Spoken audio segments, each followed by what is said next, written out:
시청자 여러분 안녕하십니까? HCM 부산방송과 SK브로드밴드 부산방송, LG헬로비전 부산방송은 2030 부산 세계박람회 유치를 기원하며 특집 뉴스를 기획했습니다. 특집 뉴스 2030 월드엑스포는 대한민국 부산에서 지금 시작합니다.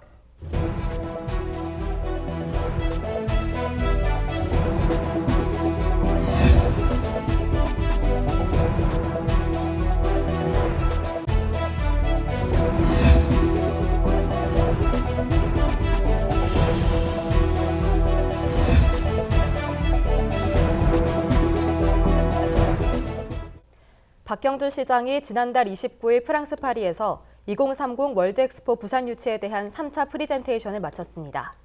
부산은 그동안 크고 작은 외교 행사를 개최하며 유치에 총력을 다하고 있는데요. 냉담한 입장을 보였던 국가들도 부산에 호의적으로 변하고 있는 모양새입니다. 최영강 기자의 보도입니다. 지난 10월 24일 열린 제15차 한중앙아시아 협력 포럼. 이날 부산시는 중앙아시아 5개국 대표단과 정부 관계자를 대상으로 환영 만찬을 열고 2030 부산엑스포 유치에 대한 협력을 요청했습니다. 같은 달 26일 열린 제5차 한태평양 도서국 외교장관 회의에서도 부산시는 우리나라를 찾은 12개 태평양 도서국 외교장관 등을 대상으로 유치전을 펼쳤습니다. 시는 지난 3월부터 크고 작은 행사를 20회 이상 부산에서 개최하며 세계 각국의 지지를 끌어내고 있습니다. 주로 현장을 오시면 이번 2030년 세계박람회는 현장을 보니 부산에서 해야 되겠다라는 말씀을 많이 해주고 가십니다. 주한 외신 기자 24명을 대상으로 한 프레스 투어도 개최해 우호적인 여론을 조성하는 데 힘을 쏟기도 했습니다. 유치전 핵심 코스는 북항을 포함한 엑스포 개최 예정지를 시찰하는 것, 대륙과 해양이 만나는 장소를 통해 부산이 개최 장소로서 최적임을 입증하는 것입니다. 지난달 29일 프랑스 파리에서 3차 프리젠테이션을 마친 박형준 시장은 부산만이 제시할 수 있는 글로벌 어젠다를 통해 공감대를 형성했다고 밝혔습니다.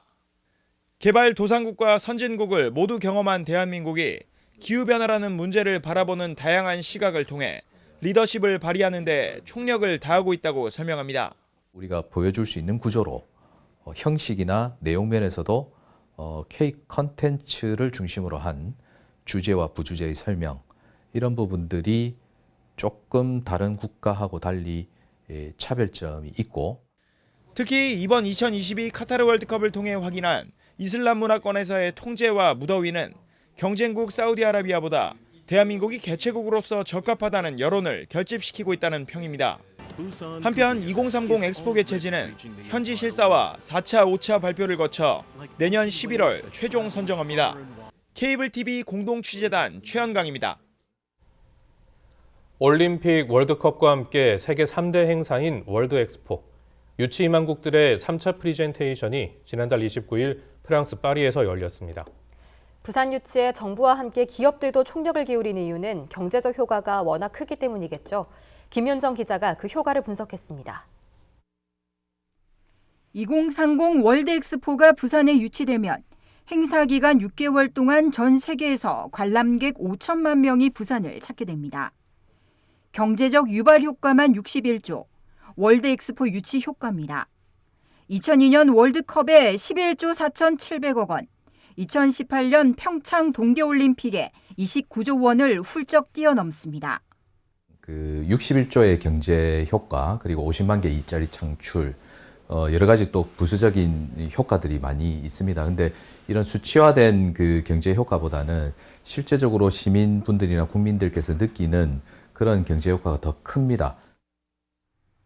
세계 각국이 엑스포 유치에 뛰어들어 역량을 집중하는 첫 번째 이유가 바로 이런 막대한 경제적 효과 때문입니다. 실제로 중국 상하이는 2010년 엑스포를 열어 110조 원의 경제적 효과를 창출하면서 국제적 금융 무역 도시로 거듭났습니다. 중국 국내 총 생산의 2% 상승을 견인했습니다. 2015년 엑스포를 개최한 이탈리아 밀라노도 63조 원의 경제 효과와 15만 명의 일자리 창출 효과를 거뒀고, 로마를 제치고 이탈리아 최고의 관광 도시로 거듭났습니다. 엑스포는 그야말로 경제 분야의 국제 축제입니다.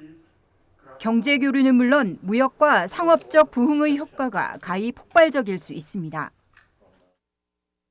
그리고 이것은 산업 전시이기 때문에 매주 각국에 유치를 하면 각국의 이 경제사절단이 정상급 인사와 함께 방문을 하게 됩니다. 매주 정상급 양자회담이 열린다고 보시면 되고 그 국가의 경제사절단이 우리 경제 총수들과 함께 비즈니스를 매주 논의한다고 보시면 되니까 여기서 혁신과 융합이 또 일어나고요. 새로운 비즈니스와 스타트업이 생기면 경제 구조가 완전히 혁신이 될 거고 우리 대한민국 전체 경제 성장에도 굉장한 도약이 있을 것이다. 이렇게 생각하고 있습니다. 국가 사업으로 추진하는 부산 월드 엑스포는 처음이자 사실상 마지막 도전입니다.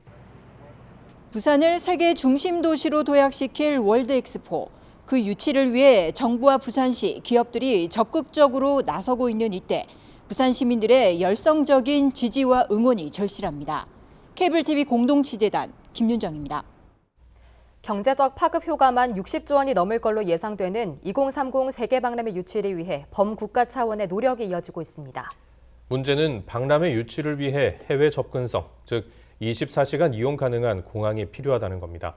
현재 부산에서는 가덕신공항 건설을 추진하고 있는데요. 가덕신공항의 경제적 효과를 김한식 기자가 분석했습니다. 2030 세계 박람회 유치를 위한 필수 인프라 중 하나로 공항 시설이 꼽힙니다. 24시간 항공기 이착륙이 가능하고 대형 여객기에 접근이 가능한 활주로 등을 갖추어야 합니다. 하지만 아쉽게도 부산 김해공항은 이런 조건을 갖추지 못했습니다. 군 공항으로 이착륙 시간에 제한을 받기 때문입니다. 국제박람회기구는 2030 세계박람회 유치 신청서를 낸 도시를 찾아 현장 실사를 벌이게 됩니다. 평가 항목만 60여 개. 이 가운데 배점이 높은 것 중 하나가 해외 접근성입니다. 이 때문에 가덕신공항의 조기 개항은 선택이 아닌 필수입니다. 관건은 박람회 개최 전인 오는 2029년까지 공항이 문을 열어야 한다는 겁니다. 현재 검토 중인 공법은 매립식과 장교식, 부유식인데 안전성과 공사 기간을 단축할 수 있는 공법이 유력합니다. 부유식에 대한 그런 건설 방법에 대해서는 안정성이라든지 또한 그 환경성 그리고 공기 단점에서 볼 때는 아주 절대적으로 그 유리한 공법 중에 하나이라고 생각되어집니다. 24시간 운영 가능한 가덕 신공항이 들어서면 여객과 물류 중심의 복합 기능을 가진 남북권 관문공항으로 위상이 높아집니다. 또 공항 건설 효과로 14조 2천억 원의 생산 유발 효과와 9만여 명에 이르는 고용 창출 효과도 기대되고 있습니다. 항만과 공항이 연계된 글로벌 복합 물류 중심지의 기반도 마련됩니다. 가덕신공항을 만드는 것이 그 지역의 경제를 회복시키고 인구를 늘리고 고용을 증대시키는 것이 있습니다. 기업의 경쟁력이 높아지고 첨단 기업이 유치되면 당연히 그 고용도 늘어나게 되고 우리 대학도 활성화되고 의료라든지 복지 수준도 전반적으로 높아질 것으로 보입니다. 부산을 넘어 남북권의 새로운 성장 동력으로 기대되는 가덕 신공항. 2030 부산 세계 박람회 유치와 침체된 남북권 경제를 살리는 중심축에 가덕 신공항이 있습니다. 케이블TV 공동취재단 김한식입니다. 2030 월드엑스포 부산 유치를 위해 정재계가 총동원했습니다. 그만큼 월드엑스포 유치의 파급 효과가 크기 때문일 텐데요. 오늘은 부산관광공사 이정실 사장과 함께 관광산업의 파급 효과에 관해 알아봅니다. 반갑습니다. 예, 안녕하세요. 네, 사장님. 자, 2030 월드엑스포가 부산에 유치될 경우에 가장 큰 효과는 경제적 효과라고 볼 수 있거든요. 근데 이제 6개월간 우리가 예상을 하는 거는 5천만 명이 넘는 관광객입니다. 이 5천만 명이 넘는 관광객을 유치를 하려면 전략이 필요하실 텐데요. 네. 예, 저희들도 부산관광공사에서는 2030 월드 엑스포를 유치 홍보와 더불어 부산이 국제 관광 도시임을 알리기 위해 가지고 노력을 하고 있습니다. 특히 올해 저희 부산관광공사에서는 부산관광 BI를 개발하여 런칭을 하였습니다. 약 3만 명의 어떤 관광객 시장 조사와 함께 전문가 조사를 통해 가지고 즐기기 좋고 일하기 좋고 그리고 살기 좋은 부산 이미지를 도출하여 부산 관광 그 BI를 개발을 했거든요. 저희들은 이를 통하여 2030 월드 엑스포를 유치하기 위해 가지고 홍보를 하고 있고요. 국내외에 그 홍보 마케팅을 강화하고 있습니다. 특히 저희들 같은 경우에는 그 시장을 저희들 중화권, 그 일본, 신남방 그리고 구미주 그 시장을 세분하여 특화 마케팅을 강화하고 있거든요. 저희들은 그 중화권 같은 경우에는 저희들이 테마별 계절별로 맞춤 프로모션을 하고 있고요. 일본 같은 경우에는 한 3개 도시를 저희들이 직접 방문하여 설명회를 개최를 하고 또한 OTA를 통해 가지고 저희들이 온라인 프로모션을 했습니다. 그리고 저희들이 신남방이라고 부르는 말레이시아, 태국, 싱가포르 같은 경우에는 저희들이 직접 방문하여 설명회와 로드쇼를 했고요. 특히 저희들은 그 코로나로 인해 가지고 침체되어 있는 시장을 회복하기 위해 가지고 그게 좀 시장 회복에 맞는 프로모션을 갖다가 실시를 했습니다. 그리고 또 구미주 같은 경우에는 저희들이 기존에 있는 시장 외에 신시장을 개척할 필요성이 있고 특히 고부가가치 관광객을 유치하기 위하여 저희들은 구미주권을 관광 홍보 마케팅을 지금 강화하고 있습니다. 네, 현재 부산관광공사에서는 시티투어 버스를 포함해서 다양한 관광 사업들을 운영 중이신데요. 가덕 신공항과 북항이 조기 건설됐을 때 사업의 다각화가 필요할 것 같습니다. 혹시 논의되고 있는 내용이 있다면 간단하게 소개 부탁드립니다. 예, 저희들 관광은 교통과 가장 밀접한 관계를 가지고 있거든요. 그 실질적으로 어떤 자동차와 항공기의 어떤 발전에 따라 가지고 관광의 패러다임이 완전히 변화되었습니다. 그래서 특히 가덕 신공항이 개항이 된다 그러면 저희들 부산 관광 정책의 대변화가 저희들은 필요하다고 보고 있습니다. 왜냐하면 지금까지는 그 부산으로 직접 관광객이 들어오는 경우도 있지만은 그 국제항공 어떤 노선이 많이 없기 때문에 인천을 통해서 부산을 방문하는데 만약에 신공항이 개항이 된다라면 직접 부산으로 방문하는 그 어떤 노선들도 많이 생기고 그런 관광객들이 많이 늘어날 것으로 보고 있거든요. 그렇다면 저희들은 관광의 어떤 변화가 좀 있어야 되는데 예를 든다면 지금 동부산권의 관광이 활발하게 지금 진행이 되고 있습니다. 이것들이 그 어떤 서부산 쪽으로 뭐 서부산에 관광 컨벤션 센터가 생긴다든지 쇼핑 센터가 생긴다든지 관광 시설들이 많이 어떻게 생기는 그런 계획들이 좀 필요하지 않느냐고 저희들이 생각을 하고 있습니다. 자, 얼마 전에 BTS 콘서트가 있었지 않습니까? 그때 가장 두드러졌던 문제점으로 그 숙박 시설들의 그 폭리가 좀 문제가 됐었습니다. 그리고 이런 부분들은 좀 사전에 좀 해결을 해야 될 부분인 것 같거든요. 예, 그 수요와 공급의 일시적인 미스매치에 의해 가지고 그 수요가 너무 갑자기 폭발하니까 수요가 폭발하니까 공급이 거기에 뒤따르지 못해서 일어났던 현상이거든요. 저희들 같은 경우에는 그 한 5천만 명의 어떤 관람객이 온다고 또 보고 있고요.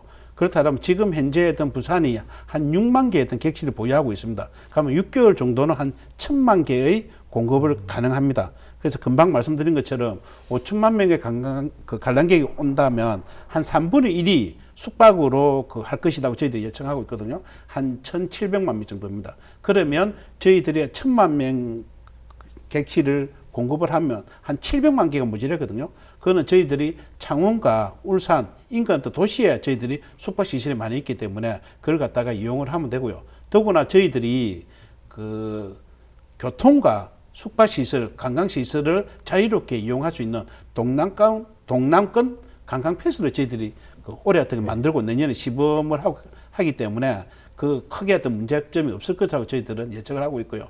혹시 저희들이 예측하지 못할 정도로 관람객들이 폭발적으로 늘어난다면 객실이 한 2,3천 개 정도 되는 크루즈선을 저희들이 차트하여 부산항에다가 그 어떤 정박을 시킨다면 그런 어떤 숙박시설들을 더 공급을 할 수 있지 않느냐라고 저희들이 판단을 좀 하고 있습니다.